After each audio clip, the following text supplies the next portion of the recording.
to comedy fans. The classic sitcom Only Fools and Horses is as British an institution as fish and chips, so it might surprise you to hear it's going to be uprooted from Peckham to across the pond. Yes, the ABC network is remaking the show for American audiences. Will they find the get-rich-quick schemes of Del Boy and Rodney lovely jubbly? Or is Try it again. Lovely jubbly. Lovely jubbly. Try it again. Lovely jubbly, isn't it? It's lovely jubbly, isn't it? Lovely jubbly. Or is our sense of humour just too different for it to work? With us, the American comedian Dave Fulton and British comedian Mitch Ben. Morning. How would you say lovely jubbly with an American accent?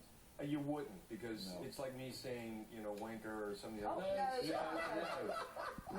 Straight That is a swear word, and apologies to anyone who's offended by that. Is that a swear word? Yes.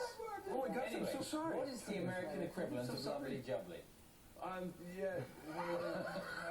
And when You know what, I'm not going to say anything because I don't understand. See, this is why it doesn't work. This is why it doesn't work. While you recover, we'll get to I'm not sure that any American words that the British can't say, but there are certainly words that the British say which are considered far worse by Americans. But we're not going to No, it's going to depend. I mean, I can see no reason why Only Fools wouldn't work in the States. It's going to, you know, I mean, if anything, that idea, you know, the small-time wheeler dealer trying to get into the big leagues is actually quite an American idea. Oh, yeah. You know Well, what I mean? we worked with Sanford, we had Steptoe & Sons, and so we had Sanford & Sons. Son.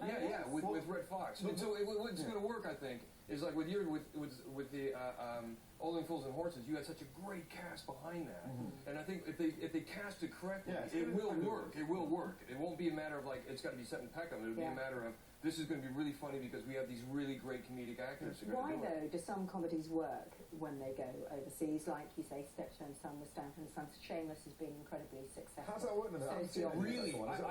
I just had this conversation with a great American actor named Jack Bannon and Ellen Travolta, John's sister, and they love Shameless. And I said, have you seen the British version? And there's a look on their face like, there's a British version? And I'm like, yeah. And the first two series were just phenomenal. What do you have to do to make it work, though? Because absolutely fabulous didn't necessarily. No, it seems to work better.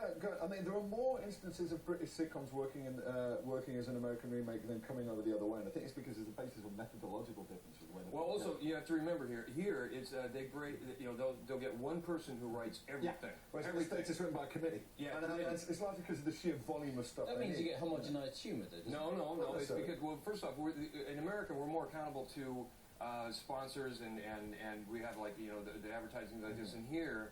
What I like about it is it's like it's one guy, we believe in what you're doing, and we're going to ride that out. But it's only 6 or 8 or 10 episodes. Exactly. In the States, it's 22. They say they're on like 6 months a year, 6 months on, 6 months off. So it has to be written by the... And there's also these guys, unfortunately, the American version will make way more money than these guys ever saw. Indeed. Yes.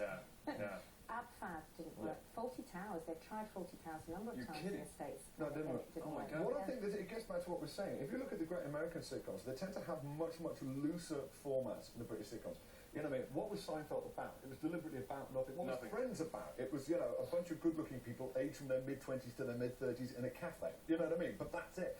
British sitcoms, because they're written by the one guy, you tend to have a much more rigid format because the format generates the ideas, because you need that if you're trying to write it on your own. But we've also taken, we did you guys did The Office, which was brilliant with Ricky, Stephen writing on that. But again, The Office is a completely open format. It's a bunch of people in an office. Above and beyond that, it can be. But I really believe Steve Carell has taken The Office to that next level. I mean, I'll be burnt afterwards, but I think the American Office has become better than what the original British Office was. Getting pretty close to heresy. And I know, I'll be escorted.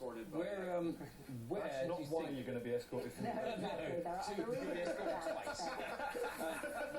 Where's my farewell performance on BBC, by the way? Where do you think the American equivalent of Peckham might be? My hometown, back in Idaho. So I know because I grew up in Idaho, which sounds like a woman introducing herself as a prostitute, but it's. Did I do it again?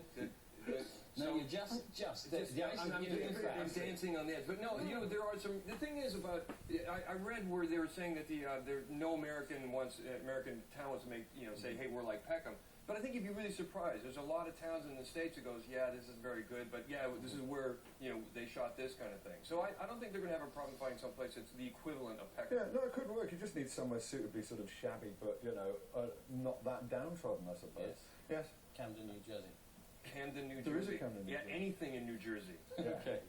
All right. you both. Thank you. Thank you very much. So sorry. No, Let's that's very we'll put kind. it down to jet lag, shall we? Yes. Yes, we will. Yes, we will. Yes, I've written thank a you. novel. We'd like to. There you go.